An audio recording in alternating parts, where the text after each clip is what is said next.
सम्पूर्ण नमस्कार, म जीवन प्रसाद साबागाई। मेरा आफन्तजन इष्टमित्र अग्रज व्यक्तित्वहरूलाई मेरो अनुरोध छ, यो भिडियो अन्तिमसम्म सुन्नुहोला र हामी सबैको लागि लाभदायक हुनेछ। यो म नेपाल लाइफ इन्सुरेन्समा आबद्ध विगत लामो समयदेखि आबद्ध छु र म नेपालको 77 जिल्लाका व्यक्तिहरूलाई जीवन बिमाको महत्त्व बुझाइ 77 जिल्लाका व्यक्तिहरूको जीवन बिमा गराउनुपर्छ भनेर चाहिँ निरन्तर लागिरहेको छु र 77 जिल्लाका व्यक्तिहरूको बिमा पनि गर्दै आइरहेको छु। मेरो आफन्तजन इष्टमित्र त चिर परिचित साथीहरूलाई मेरो के अनुरोध गर्न चाहन्छु भन्दाखेरि अब तपाईँहरू चाहिँ बिमा नगरिकन बस्न छुट छैन।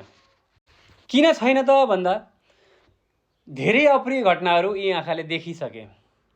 देख्दै गर्दाखेरि आर्थिक अवस्था एकदमै कमजोर भएका व्यक्तिहरू, त्यस्ता अप्रिय घटनाहरू घट्यो, उनीहरूमा आश्रित परिवारहरू छन् र परिवारको छोराछोरीहरूको बिचल्ली भएको धेरै देखियो।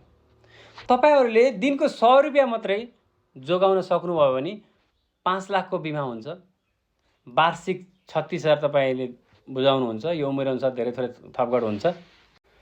मान्छेको जीवन अनिश्चित हुन्छ, कति बेला कहाँ कसलाई के हुन्छ थाहा नै हुँदैन। त्यसकारणले गर्दाखेरि भविष्यको बचतको लागि, जोखिम वहनको लागि अनिवार्य जीवन बिमा गर्नुपर्छ।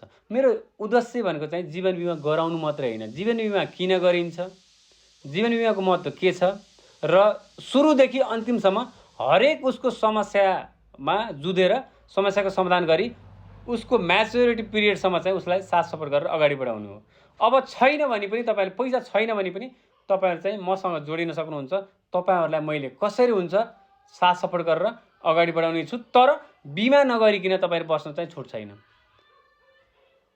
केही पनि घटना घटिसकेपछि पछुताउनुभन्दा घटना हुनुभन्दा अगाडि हामीले सजगता अपनायो भने राम्रो हुनेछ। विगत लामो समयदेखि म नेपाल लाइफ इन्सुरेन्समा आबद्ध हुँदै गर्दाखेरि नेपालको पूर्व मेचीदेखि पश्चिम महाकालका व्यक्तिहरूको घटना दुर्घटना र समस्याहरूसित जुझ्दै बुझ्दै आइरहेको छु र धेरैजनाले चाहिँ हस्पिटलको बेडमा पूर्ण रूपमा अशक्त भइसकेपछि अब बिमा गर्न मिल्दैन सर भनेर मलाई प्रश्न गर्नुहुन्छ। दुर्घटना घटिसकेपछि बिमा गरेको भए हुन्थ्यो भनेर पश्चाताप गर्नुहुन्छ।